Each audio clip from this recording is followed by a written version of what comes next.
እንግዲህ ዛሬ ደግሞ አንድ የማሳያችሁ ነገር አለ።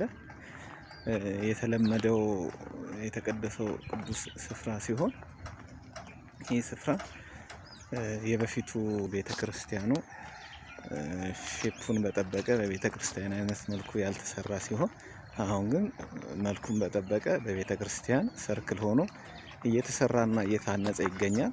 ቦታው ደራርቱ ደብረ ኃይል ቅዱስ ሚካኤል እና አቡነ ሀብተ ማርያም እንዲሁም ቅዱስ ጊዮርጊስ ቤተክርስቲያን ነው። ይኸው እንደዚህ እንደምታዩት እንግዲህ ህንጻ ቤተክርስቲያኑ በአዲስ መልኩ እየታነጸ ይገኛል። ሁላችሁም የበረከቱ ተሳታፊ እንድትሆኑ ይሄንን ቪዲዮ እየሰራሁላችሁ ነው። ነገ የዓመቱ ቅዱስ ሰኔ ሚካኤል ተብሎ በታላቅ አክብሮት የሚከበረው ሲሆን እግዚአብሔር ቢወድና ቢፈቅድ እናንተ መዝበ ክርስቲያኖች ወደዚህ ደብር መታችሁ እንድትባረኩ እንድትቀደሱ ጥሬን አስተላልፋለሁ። እጅግ በጣም በሚያምር በተዋበ መልኩ ቪዲዮ ህንጻ ቤተክርስቲያኑ እየተሰራ ነው ያለው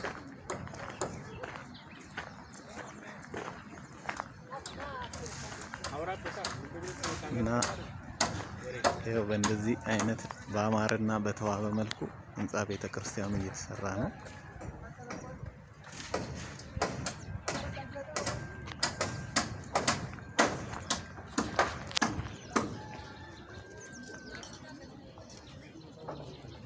ሲያልቅ ደግሞ ቪዲዮን ሰርቼ አሳያችኋለሁ። ሁላችሁም እጃችሁን ለዚች ቤተክርስቲያን እንድትዘረጉ ጥሬን አስተላልፋለሁ። የደራርቱ ደብረ ኃይል ቅዱስ ሚካኤል እና አቡነ ሀብተ ማርያም እንዲሁም ቅዱስ ጊዮርጊስ ቤተክርስቲያን ነው። በጣም ብዙ ተአምር በጸበሉ የሚሰራበት ነው። ጸበሉ ከአለት ድንጋይ ላይ የፈለቀ ነው። እሱንም ከዚህ ቀደም ቪዲዮ ሰርቼላችሁ ነበር እና ከተለያየ በሽታ ደዌ ሰዎች የሚፈወሱበት ነው። እናንተም ካለባችሁ ችግር እንድትፈወሱ ይህንን ቅዱስ ስፍራ እንድታዩት